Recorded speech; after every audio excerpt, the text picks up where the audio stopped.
I'm giving away one WWE World Heavyweight Championship replica belt from WWEshop.com once I hit 100,000 subscribers. So go ahead and click subscribe today. Welcome back to the Ango Show. I, of course, am Ango, and today we got a very interesting one. I want to get something out of the way with AEW, then we'll hit WWE topics. Tony Khan doing an interview. Guys, I think this is good, okay? I think this is good. So speaking with Josh Martinez of Superstar Crossover, Tony Khan was asked about the rumors surrounding Jade Cargill, which, as you guys know, if you're subscribed to this channel, unless you're living under a rock and you don't pay attention to what's happening, all signs are pointing to Jade Cargill being signed to WWE. At this stage of the game, we know that Jade Cargill has been removed from the AEW roster online.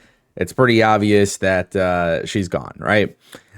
Tony Khan talked about Jade Cargill, and he talked about her in a very positive light. He said that Jade had a great match on Friday night on AEW Rampage, and it was a great match against Chris Statlander. Chris Statlander retained the TBS Championship on Rampage on Friday night, and I thought it was a great match. Definitely one of the best matches I've seen from either one of them, and I thought really great main event for the show. As far as Jade goes, I can't really comment on that except to say that Jade has been a great wrestler for AEW and certainly always welcome in AEW. Jade could always be somebody we would always love to work with here in AEW. So for those who are thinking that perhaps just maybe this could be some sort of weird dramatic split, we haven't heard anything from Jade Cargill's camp. We haven't heard anything from her. But in regards from Tony Khan representing AEW, it doesn't sound like Jade Cargill leaving AEW is problematic or anything like that. And guys, look, sometimes you just need a new environment. And sometimes you need to try something new. I think I like to relate it a lot to myself, right? Like I worked the same job for 10 years of my life and just I genuinely knew like it wasn't the place for me. And I made the decision to go full-time with YouTube. And I think that was always eating up in my mind for years and years and years. But of course, you get comfortable at the same place. You're used to the way things work. You like your coworkers. You like certain things about it. And I think the biggest thing is sometimes people are afraid to leave their jobs because they don't know if they would be welcome back if they leave or not. And not every boss is cool with that, right? Tony Khan is being cool enough to say, look, like she's always welcome back. If things don't work out for Jade in WWE, Jade can come back to AEW and it won't be an issue. And I think it's always important that you try to leave your job on good terms, right? This is the most important thing you could do because you never know how shit could go wrong in the future. So ultimately, I'm happy for Jade. I'm happy that she's going to get the chance to go to WWE. There's talks of some big plans for her on the main roster. I know a lot of people seem to give me shit when I say that she should be at the top of the roster. But at the end of the day, that's just how I feel. And hey, if things don't work out in WWE, we know that we could always potentially see her back in AEW. I want to talk about the real reason why this match was canceled. Yeah, this one right here. You see this? This is a picture of Tegan Nox. Tegan Nox was originally reported to be facing off against Becky Lynch for the WWE NXT Women's Championship on WWE Raw. And then WWE completely changed their mind because they decided to have Natalya go ahead and compete against Becky, which, by the way, shout out to Natalya because she had a very, very good promo pre-match, which I thought that was just really good. It kind of felt like a shoot a little bit. I like it. It kind of blurred the lines of reality and kayfabe and stuff like that. But basically, Boozer Wrestling, BWE, came out and confirmed a little bit about the change. He says that Natty's situation was a creative board decision, a token of appreciation for her hard work. Becky chose Tegan, but they felt it was not best. Hope this clears the mud. Excuse me. So here's the thing. Boozer also went on to say that basically this match could always be moved to another week. Two things I find fascinating. One, it's really cool that Becky chose to stick her head out and choose Tegan Nox because Tegan Nox is somebody with a ton of potential on the women's roster. Yet for some reason on this run, we barely see her. So that's like one good thing. But number two, if you guys don't know, what did Natalya do that was so special? Natalya did double duty for WWE Superstar Spectacle when they went to India because Becky Lynch had travel issues. So WWE, honestly, just rewarding her for her hard work. I know a lot of people are complaining because it's Natalia, and I know they wanted Tegan Knox, and this is how the IWC operates, but this is why I don't really buy too much into the IWC overall.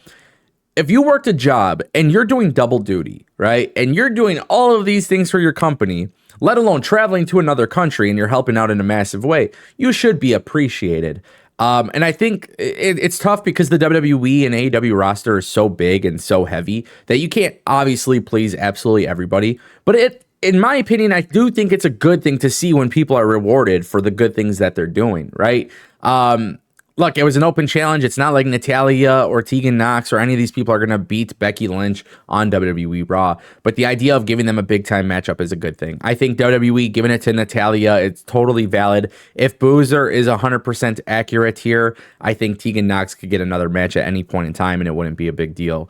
I know the IWC is always looking to complain, but deep down inside, just to see that WWE's upper brass is saying, hey, we appreciate what you did. We're going to give you a match on TV. Yeah, you know what? It's not necessarily a bad idea. Plus, Natalia did literally have an NXT run, so it's not like it's not logical or some random stuff. Guys, I want to turn our attention to our final story of today's video. Tegan Knox and all these other people came back to WWE, and some of them are being utilized. Some of them people are not being utilized. Some people have had it better than others. But that's not stopping WWE from making hirings. And what's really strange is that WWE, honestly, this is like really crazy to me. WWE is changing up their approach to hiring talent. Yeah, so WWE has a huge list of independent talent that are coming into the Performance Center to do a tryout. And some of these names are names that you might be aware of.